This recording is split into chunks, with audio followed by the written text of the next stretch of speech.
محمد بسم اللہ الرحمن الرحیم الحمدللہ رب العالمین والصلاۃ والسلام علی خیر المرسلین و آلہ الطیبین الطاہرین المعصومین۔ ایک شہر میں دو بھائی رہتے تھے، بڑا بھائی رئیس تھا اور چھوٹا بھائی نادر و مفلس تھا۔ چھوٹا بھائی جب اپنی ناداری اور مفلسی کے باعث عاجز آ گیا تو اپنی بیوی سے بولا، ہم کب تک یہاں فکر و فاقہ کی مصیبت سہتے رہیں گے؟ کیوں نہ کہیں دوسرے شہر پردیس چلا جاؤں، شاید مجھے وہاں کوئی نوکری مل جائے اور یہ مفلسی کے دن دور ہو جائیں۔ یہ کہہ کر وہ اپنی بیوی سے رخصت ہو کر پردیس روانہ ہو گیا۔ بیوی اس کے جانے کے بعد پریشان سی رہنے لگی اور دل میں کہتی تھی، اے پالنے والے، تو ہی رازق ہے، اب تو میرا شوہر بھی چلا گیا، اب مجھ کو کون کھانے کو دے گا؟ پھر کچھ دنوں کے بعد مجبوراً وہ مومنہ اپنے شوہر کے بڑے بھائی کے یہاں گئی اور جا کر بولی، بھائی میں کیا کروں، کہاں جاؤں؟ آپ کا بھائی تو تنہا چھوڑ کر پردیس چلا گیا ہے، اب سوائے آپ کے گھر کے کہیں ٹھکانہ نہ ہے۔ وہ رئیس اپنی زوجہ سے بولا، دیکھنا یہ میری چھوٹی بھاوج آئی ہے، تم اسے یہیں رکھو اور گھر کا کام کاج اس کے سپرد کر دو، اب یہ یہیں رہے گی۔ غرض یہ کہ یہ مومنہ افسردہ اس کے یہاں رہنے لگی اور گھر کا تمام کام بچوں کی نگہداشت کرنے لگی، مگر رئیس کی زوجہ اس پر خوش نہ تھی، ذرا سی بات پر خفا ہوتی، طعنے دیتی، لیکن یہ وقت کی ماری سب کچھ سنتی اور صبر کرتی۔ البتہ رات کو جب لیٹتی تو اپنی تباہی اور ذلت پر خوب روتی۔ اس طرح ایک مدت گزر گئی۔ اکثر رات میں اپنے شوہر کی سلامتی اور واپسی کی دعائیں مانگتی۔ ایک دن یہ مومنہ روتے روتے سو گئی اور خواب میں دیکھا کہ بی بی نقاب پوش تشریف لائیں اور فرمایا، اے مومنہ، تو اپنے شوہر کے لیے اس قدر مضطرب نہ ہو، انشاءاللہ تعالیٰ صحیح و سلامت آ کر تجھ سے ضرور ملے گا۔ اور پھر یہ بھی فرمایا کہ تو جمعرات کے دن کسی بھی وقت 10 بیویوں کی کہانی ضرور سنا کر جب تک تیرا شوہر گھر نہ آ جائے۔ قال اللہ تبارک و تعالی، یا مریم ان اللہ طہرکی واصطفاکی علی النساء العالمین، اے مریم تم کو خدا نے برگزیدہ کیا اور تمام گناہوں اور برائیوں سے پاک اور صاف اور سارے جہان کی عورتوں میں سے چن لیا۔ اس آیت سے معلوم ہوتا ہے کہ جناب مریم کا مرتبہ بہت بلند ہے اور بہت بڑا ہے۔ اسلام میں 4 عورتیں ایسی گزری ہیں کہ جن کی نظیر نہیں ملتی، ہماری سیدہ طاہرہ فاطمہ الزہرا صلاۃ اللہ علیہا، اللہم صلی علی محمد و آل محمد وعجل فرجہم، جن کا رتبہ اور درجہ ان سب بیبیوں سے افضل و برتر ہے۔ دوسری حضرت سارہ، تیسری حضرت آسیہ زن فرعون، یہ بنی اسرائیل سے تھیں اور دین ابراہیم پر تھیں، ان کے باپ کا نام مراہیم تھا، ان کو خدا پرستی کی تعلیم ملتی تھی۔ ایسے مقدس بی بی کی شادی فرعون سے ہوئی۔ شاید خدا کو منظور تھا کہ حضرت موسیٰ اور حضرت ہارون علیہ السلام کی پرورش ان کی گود میں ہو، نبی اللہ کی پرورش کافروں کی گود میں نہ ہو۔ شادی سے قبل فرعون انسانوں کی طرح تھا اور بعد میں سلطنت اور خزانوں کی گرمی اور نخوت سے اپنے آپ کو خدا کہنے لگا۔ ایک دن کہنے لگا، دیکھ رہا ہوں کچھ دنوں سے عجیب حالت ہے۔ حضرت آسیہ نے کہا، مجھے صدمہ ہے، تو انسان ہو کر اپنے آپ کو خدا کہتا ہے اور لوگوں سے بھی منواتا ہے۔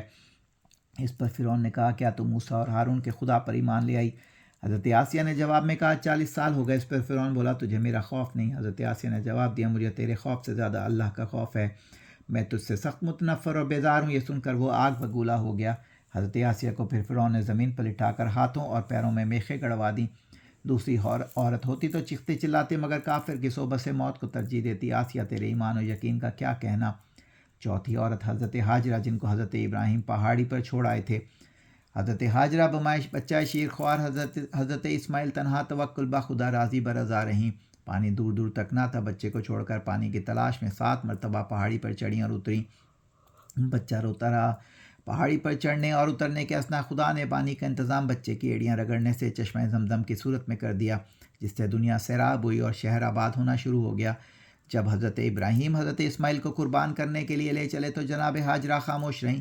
جناب زینب بنت زہرا علی علیہ السلام، کنبے کی رونے والی، کنبے کی سوگنشین، اسیر کربلا، اور جناب کلثوم خواہر زینب 72 کی سوگوار جناب سغرا بنت الحسین، جو مدینے میں اپنے کنبے سے ایسی جدا ہوئیں کہ پھر نہ ملیں، جدائی کی خبر سن کر تڑپ تڑپ کر اس دنیا سے رخصت ہو گئیں۔ جناب کبریٰ خواہر صغریٰ اسیر بلا، اپنے پیاروں کی سوگوار جناب سکینہ بنت الحسین نے کس قدر مظالم سہے مگر یتیمی کا صدمہ نہ اٹھ سکا۔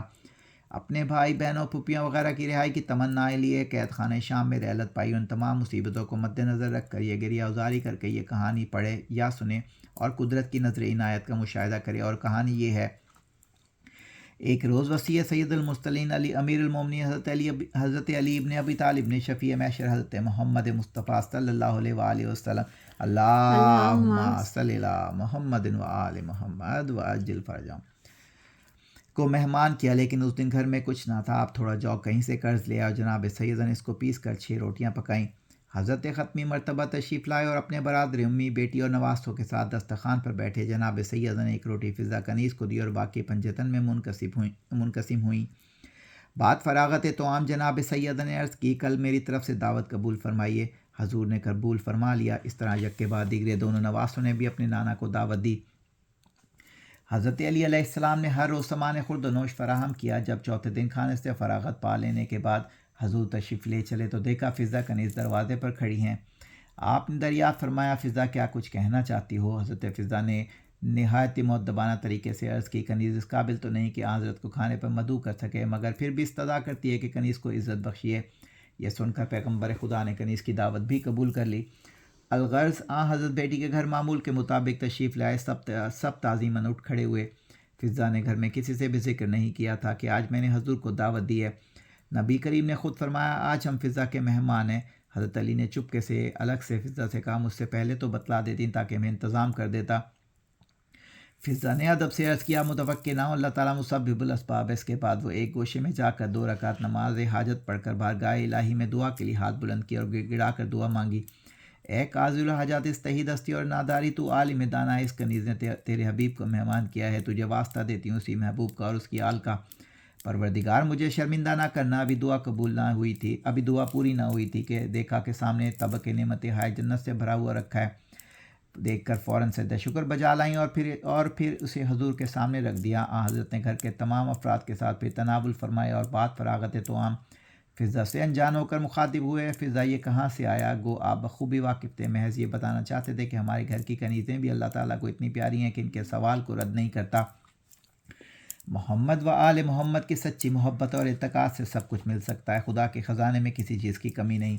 المختصر یہ کہ باوضو باخلوص سے نیت یہ کہانی پڑھ یا سن، اور جب تیرا شوہر واپس آ جائے تو میٹھی روٹی کا ملیدہ بنا کر 10 لڈو بنا اور اس پر 10 بیویوں کی نظر دے۔ اس مومنہ نے عرض کیا، آپ کون ہیں اور آپ کا نام کیا ہے؟ اور ان بیویوں کے ناموں سے بھی آگاہی بخشیے تاکہ میں ان کی نظر دلاؤں۔ یہ سن کر جناب سیدہ نے فرمایا، میرا نام فاطمہ زہرا ہے اور میرے والد کا نام محمد مصطفیٰ صلی اللہ علیہ وآلہ وسلم ہے۔ اللہم صلی علی محمد و آل محمد وعجل فرجہم۔ اور 9 بیویوں کے نام یہ ہیں، جناب سارہ، جناب ہاجرہ، جناب مریم، جناب آسیہ میری بیٹیاں، جناب زینب، جناب کلثوم، جناب فاطمہ کبریٰ، جناب فاطمہ صغریٰ اور جناب سکینہ بنت الحسین۔ جب وہ مومنہ خواب سے بیدار ہوئی تو جمعرات کا دن تھا۔ محلے میں چند عورتوں سے یہ خواب بیان کیا اور پھر جناب سیدہ کی کہانی سنائی۔ اس طرح سناتی رہی جب تک اس کا شوہر نہ آ گیا۔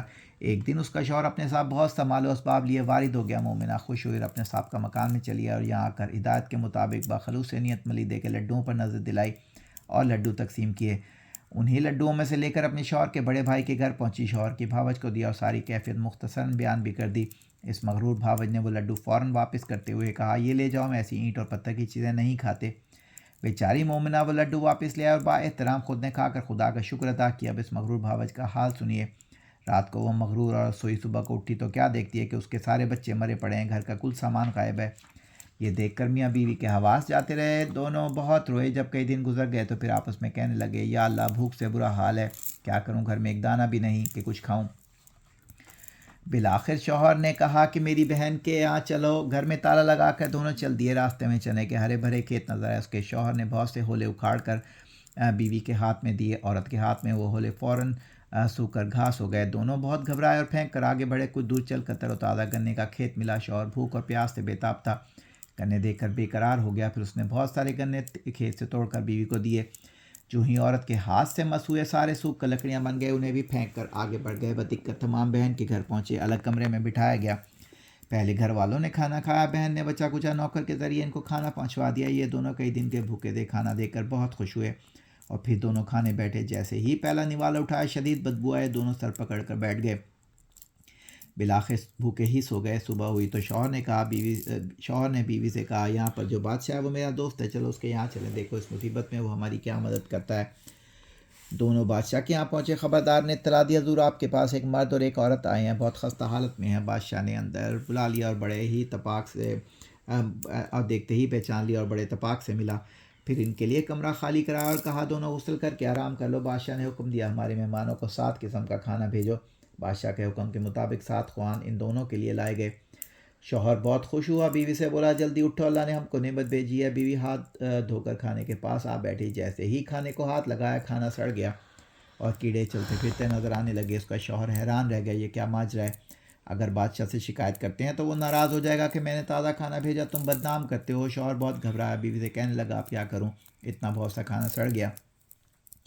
بادشاہ کہے گا کہ ان لوگوں نے جادو کیا، غرض یہ کہ دونوں نے کھانا زمین میں دفن کر دیا اور نوکروں سے برتن واپس کرا دیے۔ دونوں کی پریشانیوں میں یوں ہی افزوں اضافہ ہوتا رہا، مگر کچھ سمجھ میں نہیں آتا تھا۔ بیوی اسی الجھن میں صحن میں جا بیٹھی، اتنے میں شہزادی اور ملکہ غسل کرنے جانے لگیں اور صحن کے قریب کی کھوٹی پر دونوں نے اپنے ہار لٹکا دیے۔ لٹکاتے ہی وہ دونوں ہار غائب ہو گئی۔ عورت نے بھی دیکھا اور فوراً شوہر سے بولی اب خدا خیر کرے۔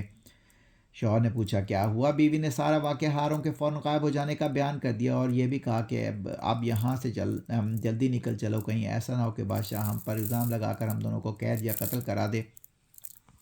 چنانچہ یہ دونوں بغیر اطلاع دیے محل سے چل دیے۔ چلتے چلتے ایک دریا کے کنارے پہنچے اور سستانے کی غرض سے بیٹھ گئے۔